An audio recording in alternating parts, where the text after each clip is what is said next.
A paz do Senhor para todos. A nossa lição de hoje é a lição de número 12 do segundo trimestre do ano de 2020, que tem por título A Conduta do Crente em Relação à Família. O texto áureo que está em Efésios 5:31 nos diz: Por isso deixará o homem seu pai e sua mãe, e se unirá à sua mulher, e serão dois em uma só carne. A verdade prática: Deus estabeleceu o casamento monogâmico, heterossexual e indissolúvel, isto é, a instituição da família para a glória do nome dele. Deus instituiu o casamento, a família para a sua glória. Deus se alegra em ver uma família unida, todos trabalhando em um só propósito, a união, o amor, e indo no alvo que é Cristo, seguindo o caminho que leva ao céu. A leitura bíblica em classe que está em Efésios 5:21-33, e o capítulo 6, do versículo 1 ao 4, nos diz: Sujeitai-vos uns aos outros no temor do Senhor. Vós, mulheres, sujeitai-vos a vosso marido como ao Senhor. Porque o marido é a cabeça da mulher, como também Cristo é a cabeça da igreja, sendo ele próprio o salvador do corpo. De sorte que assim como a igreja está sujeita a Cristo, assim também as mulheres em tudo sujeitas a seu marido. Vós, maridos, amais vossa esposa, como também Cristo amou a sua igreja e a si mesmo e se entregou por ela, para a santificar, purificando-a com a lavagem da água pela palavra, para apresentar a si mesmo igreja gloriosa, sem mácula, nem ruga, nem coisa semelhante, mas santa e irrepreensível. Assim devem os maridos amar sua própria mulher como ao seu próprio corpo. Quem ama sua mulher, ama a si mesmo.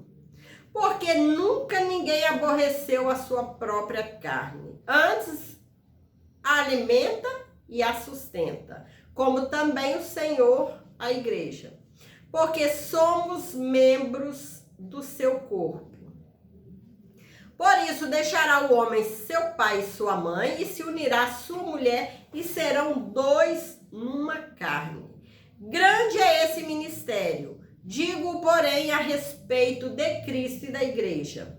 Assim também vós, cada um em particular, ame a sua própria mulher, como a si mesmo. E a mulher reverencie o marido. Vós, filhos, sede obediente a vossos pais no Senhor, porque isso é justo. Honra teu pai e a tua mãe, que é o primeiro mandamento com promessa, para que te vá bem e viva muito tempo sobre a terra. E vós, pais, não provoqueis a ira a vossos filhos, mas criai-os na doutrina e admoestação do Senhor. A família é a principal instituição planejada por Deus. O relacionamento familiar é um projeto divino que tem a responsabilidade de glorificar a Deus e transmitir à sociedade o padrão moral e espiritual da família, fundamentado na palavra de Deus. Para tanto, a Bíblia ressalta o papel dos pais e dos filhos no seio familiar. Tais papéis devem ser exercidos em obediência à palavra divina, a fim de que a família mantenha a comunhão e a convivência de forma harmoniosa. A família é uma instituição planejada por Deus. Os pais, os filhos seguirem as orientações da Bíblia Sagrada, segue direito à palavra de Deus. Toda dificuldade, toda pergunta, toda dúvida, aqui se encontra a resposta, na palavra de Deus. Aqui há as orientações, tanto para os pais, como também para os filhos. Como devem proceder, para que tudo vai bem, para que a família seja uma família harmoniosa, uma família amorosa, unida pela graça do Senhor. Na Bíblia, o relacionamento familiar é um projeto divino que pressupõe um matrimônio monogâmico, heterossexual e indissolúvel. Matrimônio monogâmico. Um marido e uma esposa. Heterossexual. A união de um homem e uma mulher. Indissolúvel, até que a morte os separe. Está em Mateus 19, 4, 6. No modelo divino, os membros da família são iguais. Porém, cada um desempenha papéis diferentes. Na Bíblia, a ordem de autoridade é observada do seguinte modo: Deus é a cabeça de Cristo. Cristo é a cabeça do homem. O homem é a cabeça da mulher. 1 Coríntios 11, 3. A relação dentro do lar é explicada na frase: o marido é a cabeça da mulher. Como também Cristo é a cabeça da igreja.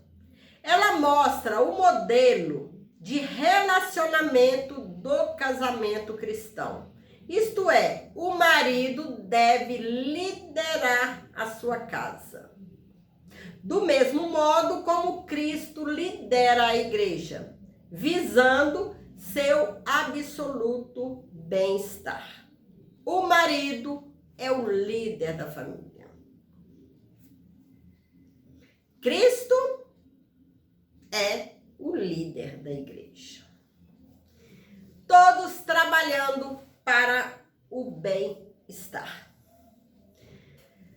O marido, além de liderar, deve também amar a sua esposa, assim como Cristo amou a igreja. Isso implica a prática de sacrifício, como diz as Escrituras. Cristo amou a igreja e a si mesmo entregou-se por ela. O amor de Cristo para com a igreja foi altruísta e incondicional. Romanos 5:8. Assim, a igreja foi atraída para Cristo por meio do amor e não por ameaça ou imposição autoritária, como está em João 15, 12 e 13. Desse modo, os maridos devem manter a união e a harmonia conjugal por meio do exercício do amor. Deve existir amor entre os cônjuges, entre a família. Deve existir amor entre os casais.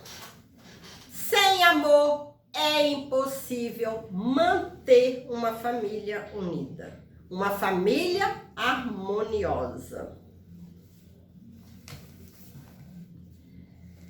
A Escritura enfatiza que a esposa é parte do marido, ao declarar: quem ama a sua mulher, ama a si mesmo. Após o casamento, homem e mulher, dois corpos, se transformam em apenas um corpo, um vivendo para o outro, um amando o outro. Acrescenta ainda que toda pessoa mentalmente saudável cuida do próprio corpo. Isso é, o marido cuida da esposa e a esposa cuida do marido, porque ambos é uma só carne. Se transforma em uma só carne a partir da união, a partir do casamento. O que significa que o marido deve dar atenção à sua esposa do mesmo modo que atenta para consigo mesmo. Isso implica proteger a esposa e prover-lhe uma vida digna. Essas ações de cuidado não se limitam apenas às provisões materiais, mas igualmente ao afeto, à consideração e à honra, dentre outras.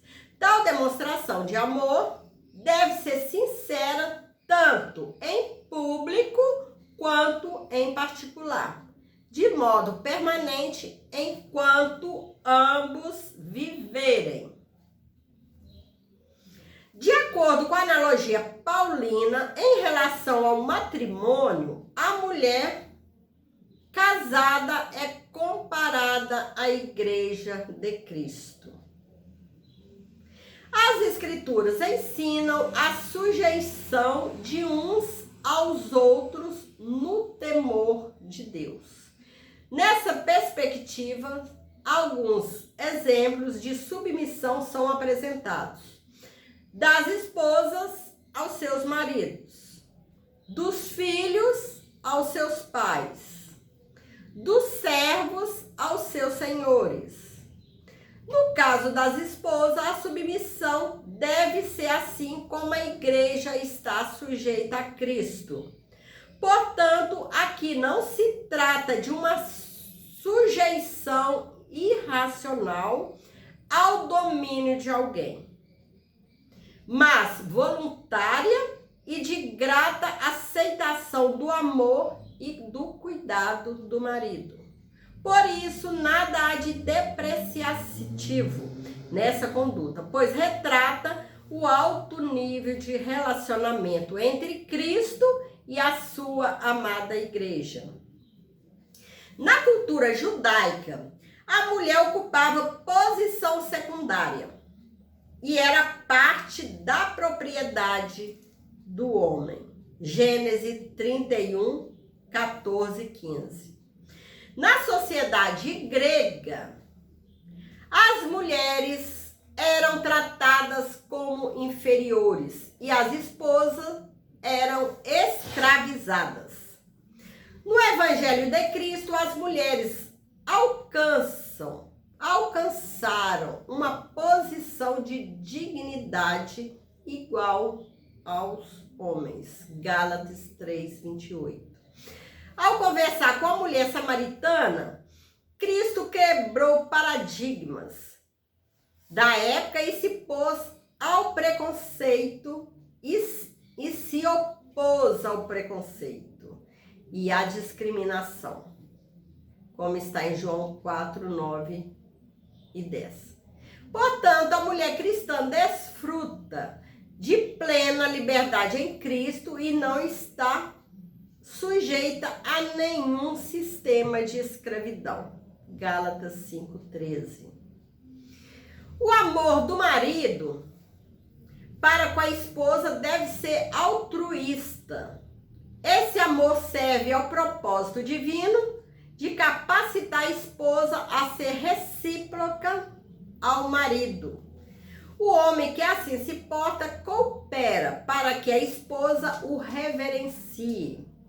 Essa reverência consiste em estima e respeito para com o marido. Denota o sentimento que conduz a esposa a agir de modo a agradar o seu amado. Essa postura é demonstrada quando ela o apoia e o ajuda em sua tarefa de liderar a sua casa, de liderar a sua família. significa que a esposa participa das decisões em família, porém não procede como opositora, nem desautoriza a autoridade de seu marido.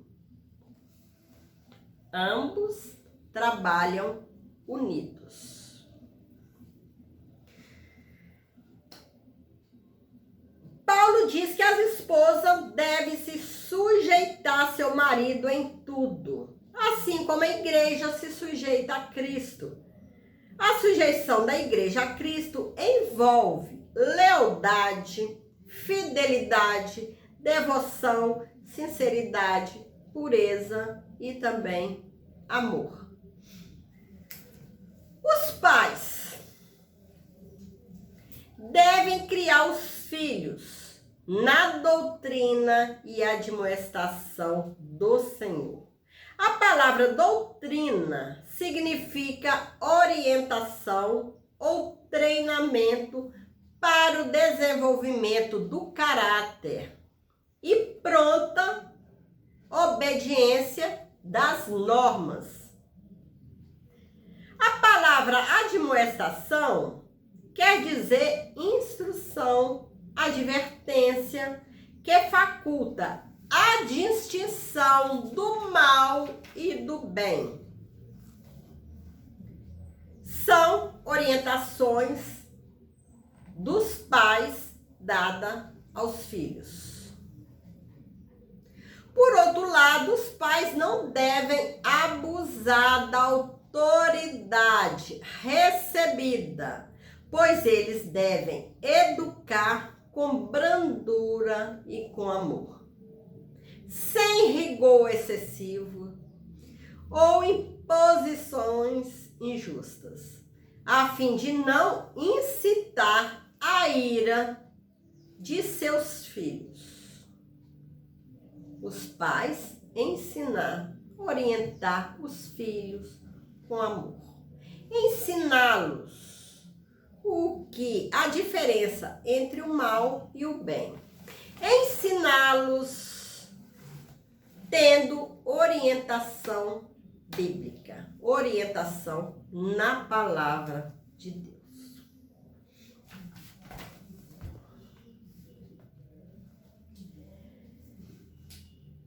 Vós, filhos, o dever dos filhos é apresentado de forma objetiva pelo apóstolo Paulo. Vós, filhos, sede obedientes a vossos pais. Obedeça aos vossos pais. A explicação para essa postura é categórica, porque isso é justo.